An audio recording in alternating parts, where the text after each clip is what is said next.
What advice would you give to CEOs seeking to retain their employees? Well, this is a very interesting thing that the pandemic has given us. An awful lot of people have gotten used to not being in the office except 5 days a week. And I think a lot of those people are never going back to 5 days a week.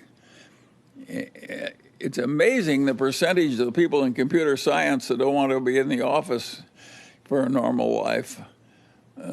They want to do a lot of it from locations that are more convenient to them. I think a lot of that's going to remain forever. I don't think we're going back to.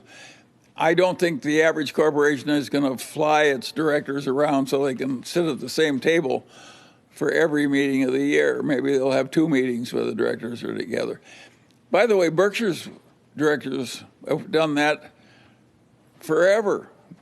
The Berkshire directors have met face to face twice a year forever and done everything else on the telephone or with consent minutes. And it's worked fine for Berkshire. I don't think we needed all these goddamn meetings and airplane flights. So I think part of what's happening is quite constructive, that it'll make life simpler and cheaper and more efficient. I don't think we're going back for some kinds of work. Now, on the other hand, they made the welfare so liberal, just helicoptering this money out, it was just hell to even man your restaurant so you can serve the patrons. I think we probably overdid that a little. I think Larry Summers is quite possibly right that we overshot a little with some of the stimulus, and we would have been smarter to do a little less.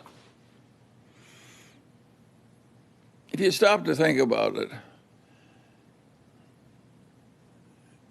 what makes capitalism work is the fact that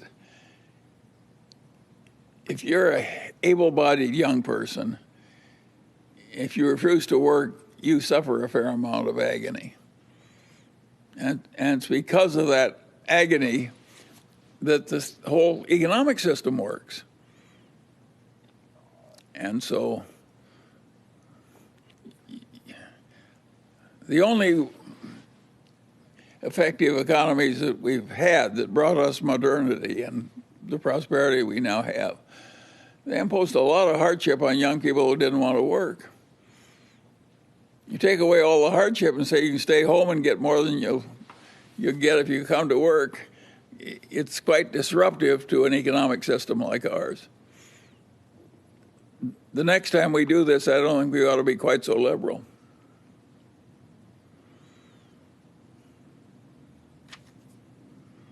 What about the last part of that question where he asks, what advice would you give to CEOs who are seeking to retain their employees? Well, every CEO I know is adapting somewhat to some people who work differently than they did in the past. So I think some of these changes are here forever. If your job in life is to get on the telephone and talk to other engineers all over the world while you solve problems, why do you have to do it from an office?